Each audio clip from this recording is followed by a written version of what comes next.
If you're not listening to the Smoke World podcast, you're wasting your time, you mortal.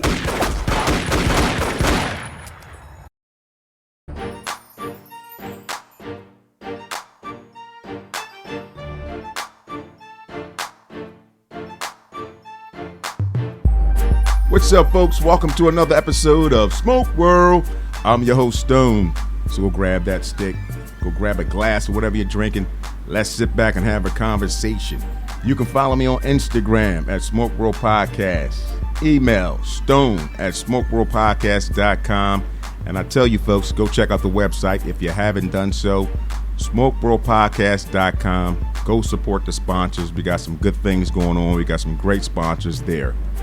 Today, on this episode, this is an exclusive. For those who may remember, and for those who do not recall or know nothing at all. In 1985, in the city of Philadelphia, there was an organization called The Move. And the city authorized law enforcement to drop a bomb. That's correct, drop a bomb on the property in the 6200 block of Osage Avenue, which is in basically southwest Philadelphia. Unfortunately, there were deaths, but there were some who did survive. And today, I have one of those survivors on Smoke World. Today, I'm talking to Pete. Pete, what's up, brother? How you doing today? I'm doing great. Thanks for having me. Oh, man, like I said, you have a tremendous story to tell. You know, it's you lost family members. We've been hearing different reporting going on with the move for many years. Again, like I said, some people may be familiar with the story and some may not. So we kind of want to take them from the beginning. First of all, we want to get a little background on you, who you are, where you grew up at, and kind of go from there. For starters, I go by the name Pete. My name is Lionel. My mother's Consuewella Dotson. She's in the Heart of the Move organization. And it all started in 1978 when it dropped. Back up. 1978 when the police department first raided that house, tried to get in. They sent water cannons through the windows. They shot over 1,000 rounds through the windows and through the house. My mom had me in her arms, and she shielded me from all those bullets, and that water would have drowned me had she not lifted me up above her head to keep me and her from drowning. The wickedness from the police department of Philadelphia. Okay, so for those who are not familiar, we're going to start from the very, very beginning. What is the MOVE organization? Can you tell us what that is and what the mission or the ideology of the MOVE member organization, what is that? Well, it was something formed by somebody that's deceased now, who went by the name of John Africa. And he believed in naturalization, animals, food. No animal should be in cage. No people should be in prison unless they committed a serious offense and crime. No wrongdoing, man hurting women, none of that stuff. They didn't believe in that, for what my mother had told me. So that's what they stand for now, but it stood for back then. From what I was told, is a cult. Now, I don't know. I believe it's an organization, but it just misled people in that organization. Okay, so there was a structure too, if I'm correct. I don't know, like I said, if your mother kind of broke you down, there was like a paramilitary structure to this, where they had rank. There was a ranking structure. So out of curiosity, what were females and what were males? Do you know anything about that? Most of the males, from what I was told, the people that was on the lookout with, from seeing the pictures and photos and newspaper clippings, they had guns down on top of platforms. They was on bullhorns talking about the government, how they were corrupt, which they are corrupt. Philadelphia got one of the most racist police departments in the country. And it is what it is. You know, the white cops are trying to suppress black people's way of life and way of thinking, and people have misconceptions of what MOVE is and what it stands for. Now, what happened back in the 70s up to now has changed tremendously. The leader is no longer here. He died in that bombing, all that stuff. It's been tragic. Okay, so I'm going to rewind just a little bit. So back in 1978, what was the reason for police taking action? Did your parents tell you? Say that again? I said, did anyone inform you into what was going on, the reason why police maybe was called?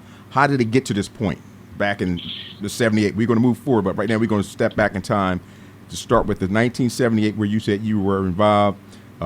They firebombed, they water cannon, they were shooting and through the window. Well, my mom was in the basement in the house, and she told me the neighbor were complaining about the noise, and they were being obnoxious, rambunctious. I guess the neighbor just wanted them to just leave the area because they said we're living filthy and foul and nasty, and raw food and raw meat. But as we all know, you cannot eat raw meat. You'll get sick and you'll die from it.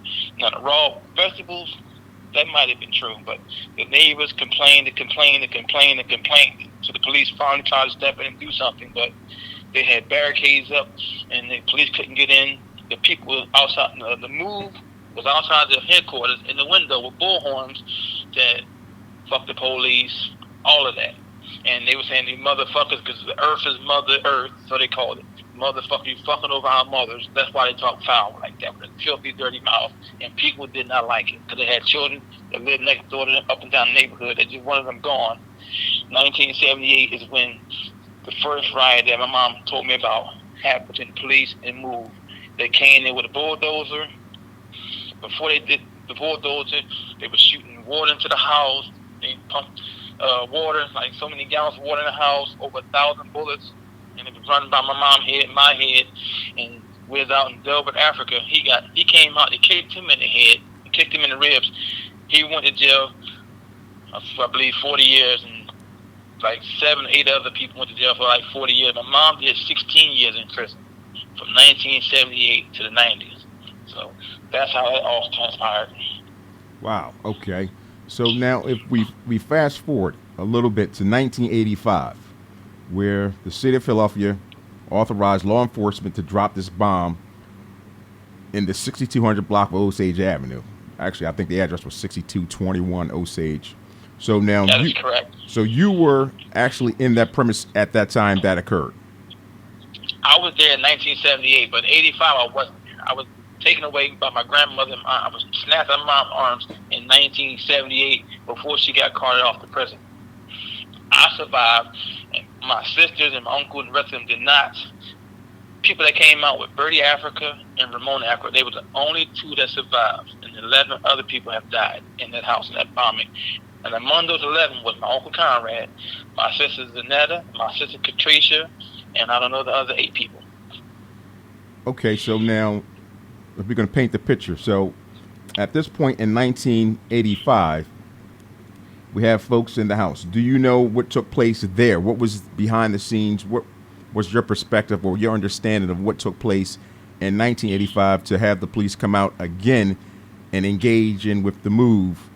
You know, we had a situation in 1978, and now some years later, we are in 1985. We have something similar taking place. What transpired? The house in 1978, the police totally demolished that with a bulldozer. They got rid of that. So move, reorganized, and moved to another house and started up all over again with the organization. So Mayor Wilson Good was out there. The police commissioner was out there. Lucian Blackwell, and all of them was on TV. And the cops, when the FBI helicopter came above the house, they dropped a satchel out of a helicopter onto the top of the house that had a bunker. My Uncle Conrad, from what I was told by my other family members, was trying to bring my sisters out himself, but they had dropped the bomb, and it forced him back down. It blew him up instantly, killed him. He was trying to give up and surrender, but it was just too late. It was a burning inferno. It killed 11 people, and that was horrendous. And my sisters suffered. One was 16, one was 14. They didn't even have a chance at full life, and then the remains went to a family member of mine. And to this day, we still don't know what we buried, because they had my sisters on display at the Penn Museum, and it's not fair. Okay, now you say the FBI. Now, is that reporting, or that's something that you kind of know for a fact that the FBI was the one who dropped the bomb, and not like local or state police? They said the police was involved, but it was an FBI grade C4 explosive that took that family out. It was an FBI helicopter that dropped the bomb, but the police were the ones, I guess, gathering all the stuff up to burn it down. And Wilson Good stood and watched it from a television, and he never tried to stop it. They say that Rizzo was the remnants of Rizzo. It carried over from Rizzo, and Mayor Wilson Good is the one that got the backlash for it. because he could have stopped it, but he chose not to. Now, to your knowledge, was anyone ever held accountable for these events that particular day, whether it be a city official, police, local politician? Was anyone ever held accountable for that particular day? As of right now, no one. Half of these people probably dead, or moved on with their life. But that horrendous event, Mayor Wilson Good, he should have been held accountable. Him, plus the police commissioner, police chief, and all those police officers that wrongfully killed those people and kicked that man Dilbert in his stomach. They should not have got away with that. That's brutality. If we'd done that to them, we'd be in jail. We'd be dead. Even though my sisters are dead, my uncle's dead. But had we did that to a cop, we would never hear the end of it. Okay, now I'm going to rewind just a little bit because I'm thinking as we're moving along here. Now, you say your mother was arrested back in 1978. What was she charged with back then? For what? What was the crime? They charged her and 9 other people with an attempted murder on a police officer. His name was Officer Ramp. He was killed by his own fellow police officer, but they put it on the Move 9. My mother was charged with that.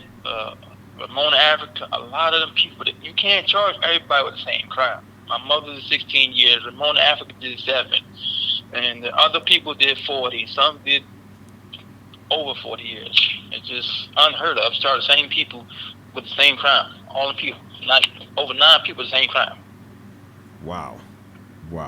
Okay, so now you say you lost your sisters in 1985 in that bombing, and you mentioned that their bodies or their remains were on display. What do you mean by that? Explain that. Elaborate a little bit on that. My sister's bones, from what the social media and YouTube said, in the Penn Museum, professor said he didn't know who to give them to, so he kept them for over 36 years to be exact. And they believe to be my sister Patricia, which is my oldest sister, remains, and someone else named Alicia. People are just speculating.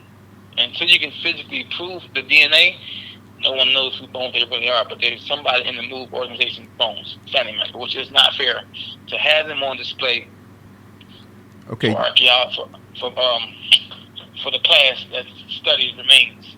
Okay, so you mentioned a name, but was this person part of the medical exam? Because I'm thinking the process would be the normal process in those type of death investigations would be you have to go to the medical examiner and they do an examination. So how did they go from being at the medical examiners to this particular individual that you named?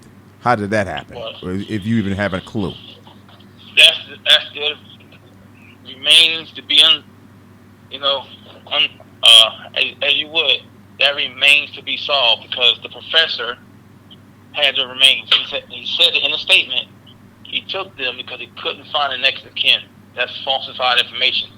If you look hard enough, you can find next of kin. All you gotta do is say, you know who? If you got those names or the 11 people that died, you go by their last name. You could have contacted my uncle, my aunts, even my mother from prison, and they could have found a way to get the remains to the right people. So that's a bunch of BS. For them to say they couldn't find them, and they kept them for 36 years. They went from Princeton to the University of Penn, back and forth from college to college.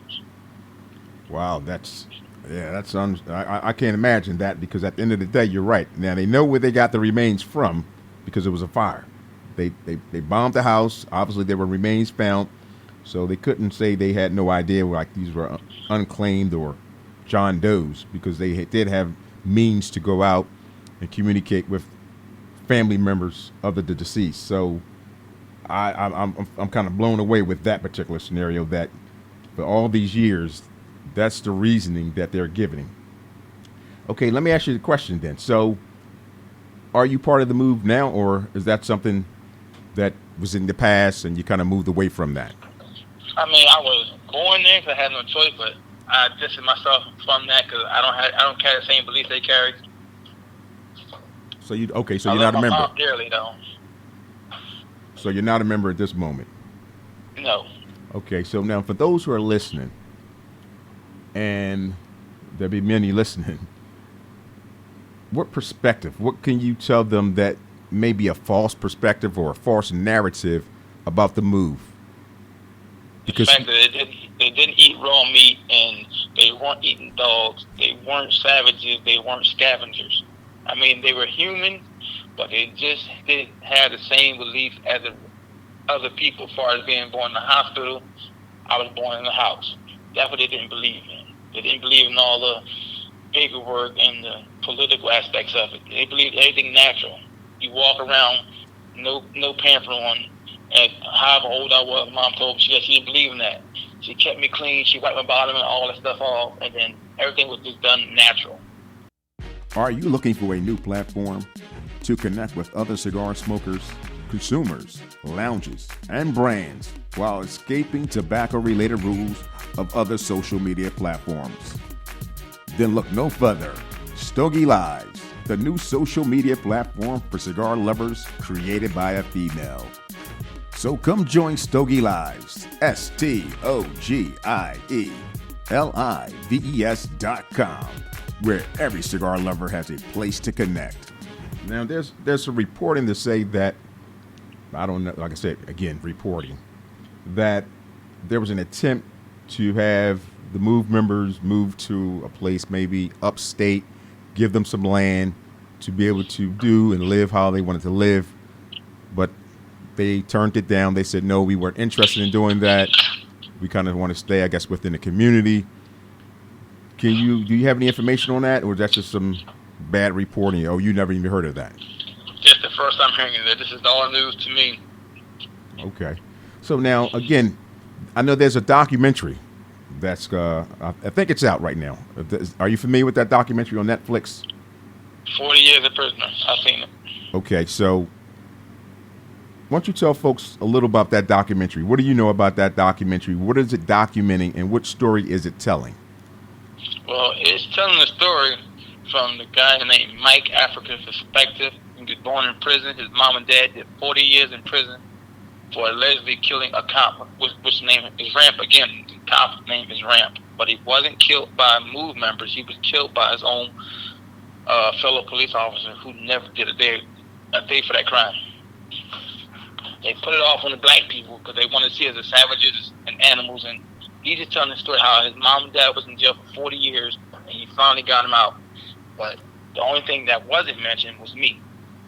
And that's why and that's what I'm saying. That's why it's important that we trying to talk to you, get your side of the story, and what is it that you really want people to know about really exactly the inner makings of what took place. Now you got a documentary out here, but nobody really told your story because you actually kind of lived through some of this stuff where the other individual, is a child, his parents were in prison, but now you actually lived through some of this. What story is that you wanted to tell the people that maybe that's not getting told? I was physically in the video. If you go back and watch it, where the police was actually pumping the water, and then my mom hold me in her arms in the basement. She said they shot over 1,000 rounds. She could hear them whizzing by her head, bouncing off walls. And by the grace of God, I'm still here to this day, me and my mother. Because, that's just wrong to shoot at somebody when they have children in the house. You shooting at somebody blindsided, not knowing who you're going to hit. And your whole objective was, to me, to kill every human in that house. Because you didn't care if they were children, women, anything. And all you want to do is, exterminate them like they were rodents, but they weren't. They're humans. And then, again, the police got away with it. If you go back and watch some of this footage, you can hear the cops say, they laughing and they got off on that stuff. They were chuckling, wow, they're getting away with it, and they really were. The cops got away with all of this. We had a black mayor. Well, before that, we had a white mayor, Rizzo, and then shot in 78, and he allowed this to happen. This is inhumane. And then 85, when the bomb got dropped, he allowed that to happen. He could have said, no, stop, but it went on. He watched it from the television from a safe location. And so we're clear, folks who are listening who may not be familiar with this. This actually burnt down a whole city block. The whole city block was burnt down. In fact, that one house, the whole block, the whole 6200 block of Osage Avenue was destroyed. From what I was told, it burned over 200 homes. It burned 2 blocks. Wow, 2 blocks. That's a lot of homes. Over 200 homes. It is. Now, I don't know if you're familiar. I'm not going to say familiar. That's the wrong word. Did you have a relationship with Bertie? Because I know Bertie was a survivor from the 1985 bombing. Did you and him have any communications over the years? I've never talked to him after he survived that bombing. Never even spoke to him not one time. Another prominent name that rings a bell to folks is Ramona Africa. Has there been any communication with Ramona Africa over the years? I spoke to her once or twice, but nothing to be proud of. Nothing. No, it's like bits and pieces. I feel as though she survived. I'm like, where were my sisters that you can get Birdie Africa out, but you couldn't get them out? There's a lot of questions I have unanswered. How did she know when to come out that building and nobody else could survive? And the building is on fire. Like, you knew what time to walk out that building. Did you ever ask her? Did you ever get to ask her that question? Never got to talk to her about it. To this day, I still didn't get to talk to her about it. Interesting. Interesting there. Interesting. Now, would this be something being moved? You said you didn't agree with the concept of how they live and, their whole ideology as you became an adult. It's my understanding at this point your mother has some legal litigation going on. Is it with the city of Philadelphia in reference to your sisters? That's correct. Do you know where that stands? Where is that at right now? Is there some? She's a closed book with certain things. She won't give me insight on it. It's too painful for her to deal with right now. So she's shut up about it, and it's a touchy subject. I ask her bits and pieces, and she just won't open up. So I kind of let a sleeping dog lie, if you will. I don't want to be open to a woman, but eventually she's going to have to. They're my sisters. I have a right to know. Because I believe there were, where we at? In June right now, I think just last month, I think they had a panel. There was some type of panel where I guess your mother, I think she spoke, and I guess she shared her story. And you're not living in this side of town anymore. You're not in Pennsylvania anymore. You live out of state at this moment. That's correct. That's correct. So now, how often do you get to come up? Now, is your mother still in Pennsylvania? She lives right there in Pennsylvania. She's still there. Okay. So how often do you get to come back up this way and I guess kind of check on things and kind of get the idea of what's taking place with this whole litigation scenario, or that's not something that you deal with at this moment? I mean, with this pandemic, I just got to play it by ear right now because, you don't know who got the virus. You don't want to contract it from somebody. You just got to do things from a safe distance and wear a mask and make sure everybody's in place. So when you want answers, you can go right to the source and you can get the answer you're looking for instead of speculating. Okay, so just out of curiosity, too, has anyone came to you as far as any major entities to be able to tell your story? Because you have a unique perspective on what took place. So you said no? No one. Would you be interested in doing that? If I ever given the opportunity, I would tell my story again the same way I told it. But only in person, and then, kind of even more vivid picture as far as 78, I was almost 2 years old. 85, I was 9 years old. There's a big gap in them years. I was with my aunt in South Philadelphia. My grandma snatched my mother. I hate to say this, but I'm glad she did because I probably wouldn't be here today. Okay, so your mother was the move member, but you're saying some other family members were not involved in the move. My grandmother and my aunt, they were there, and how they got me in 1970, I don't know how, but I'm glad they took me because I wouldn't be here. Gotcha. Do you know what the MOVE even stands for? Do you have, was it an acronym for something? Out of curiosity? Never got to ask my mom that, but only she could tell me because I don't deal with anybody else in the organization. I only deal with her because I have to because it's my mother. I'm trying to respect her because I know that's what God wants, so I'm putting it that way. Okay. I was just curious to know, and you're saying the last name Africa was just based on the homeland, so this is why the surname was Africa. Is that what you're saying? Because that's how they wanted to live off the land and back to the motherland. It's almost like how a Muslim person drops their birth name and goes to a surname. They want to get an attribute. They want to get a made-up name that has nothing to do with the white man. So their way of thinking that the white man is wrong. And me and Mom, we struggle with this and said not all white people are wrong, which is true. Not all white people are wrong. That's true. That's very true. That's very true. Man, well, I appreciate you sharing your story. Is there anything else that maybe I didn't ask that you wanted to share, because I definitely would bring you back. Just maybe just be part one, because I had so many questions. I don't have enough time really to go into all the questions. But is there anything else, maybe, again, like I said, I didn't touch on, that you wanted the folks who are listening to kind of know exactly in reference to the move ideology, or just what took place back in those two events? The fact that my mom did 16 years in prison for being wrongfully accused of someone's death, and she's never gotten exonerated for that. Never got a public apology.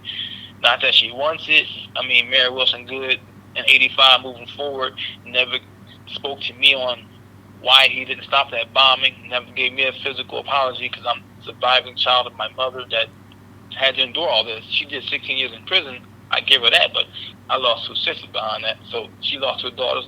I lost 2 sisters. Together, we lost a lot of family members. Okay, well, look, man, I really, really, truly appreciate you sharing your story. Again, it's an interesting story, sad story, tragic set of events that took place in 1978 and 1985 with the move in the city of Philadelphia. I truly appreciate you being a guest on Smoke World here. Again, I want to talk to you again, so I'm just letting you folks know we will bring Pete back again and be able to share a little bit more, get a little bit more time with him to share his story. Again, Pete, appreciate you being a guest, my brother. Thanks for having me.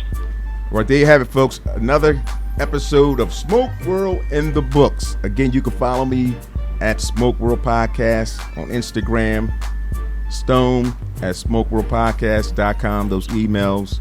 Check out the website, SmokeWorldPodcast.com. Don't forget to share, like, and subscribe, and we will check you out on the other side.